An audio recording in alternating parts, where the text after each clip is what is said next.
நீ எதுக்கும் பயப்பட மாட்டாயோ? ஆகாயத்தில் ஆரத்தி காட்டி ஆராதிக்கும் அனுபக்குவத்தில் இருந்தாள் அஞ்சலை. அஞ்சலை துப்புரவு தொழில் செய்பவள். அவளை வறுமை கடுமையாக வாட்டியது. அவளுக்கு 2 செல்வங்கள்.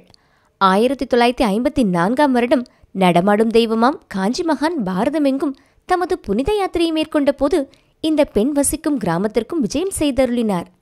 மகானை பற்றி தெரிந்து கொள்ளும் சூழ்நிலையில் அவள் இருக்கவில்லை.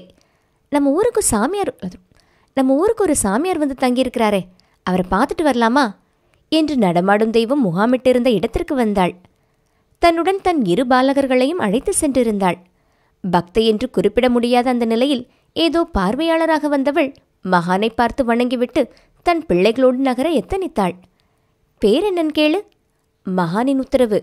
அஞ்சலங்க என்று சொன்ன அவள் தான் செய்யும் தொழிலையும் சொல்லி தனக்கு 2 பிள்ளைகள் என்று ஒப்புவித்துவிட்டு நகரும் நிலையில்தான் அப்போதும் அவள் மனநிலை இருந்தது. அவளை கூப்பிடு. சென்றவளை தெய்வம் அழைத்தது. அவள் வந்தாள். பயம் ஒரு பக்கம். உன் பேரு அஞ்சலன்னு சொன்னியே, நீ எதுக்கும் பயப்பட மாட்டாயோ என்று அன்பும் குறும்பும் கலந்து காருண்யமூர்த்தியின் வினா எழுந்தது. அஞ்சலை மகானின் தீட்சண்ய பார்வையால் ஆட்கொள்ளப்பட்டு அப்போது பரமபக்தியின் நிலைக்கு தள்ளப்பட்டாள். விளையாட்டாக மகான் இன்னொரு கேள்வியை கேட்க பக்திக்கு வறுமையின் வேதனையிலும் சிரிப்புத்தான் வந்தது. அந்த கேள்வி, உன் 2வது மகன் டில்லியில வேலை பார்க்கறதா சொன்னியே, அந்த 2வது பையன் அஞ்சலியின் பக்கத்தில் புடவையின் தலைப்பை விடாமல் பிடித்தபடி கிழிந்த நிக்கரும் அழுக்கான சட்டையும் மூக்கில் ஒழுகலுமாக பாலகனாக காட்சி தந்து கொண்டிருந்தான்.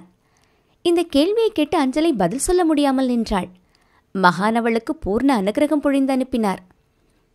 அப்போதே மகானை மனதில் இருத்தி கொண்ட அந்த பக்தை தன் 2வது பிள்ளையை பற்றி கேட்பதன் உட்பொருள் என்னவாக இருக்கும் என்கிற சிந்தனை துளியுமில்லாமல் மகாபெரிவா பக்தி என்னும் அருள் மட்டுமே அவளுக்கு பெரிதாக தெரிந்தது.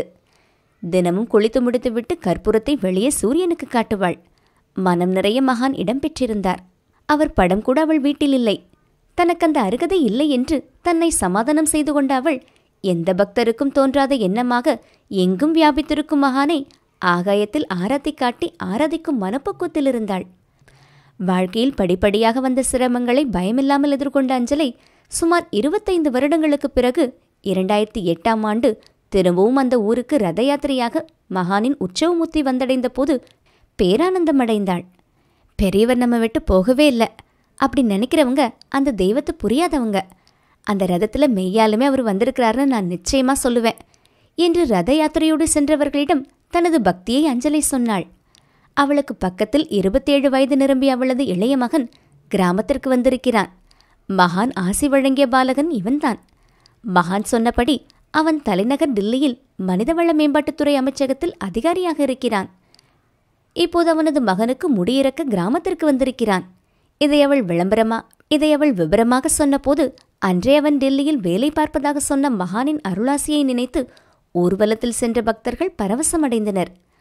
மகானே நேரில் வந்துவிட்டார் என்று ரதத்தை நோக்கி கைகூப்பி அஞ்சலையைக் கண்டு பக்தர்கள் மெய்சிலிர்த்தார்கள். இன்று இந்த அஞ்சலையை போன்ற பக்தர்கள் உலகமெங்கும் இருக்கிறார்கள் என்பதை நம்மால் மறுக்க முடியாது.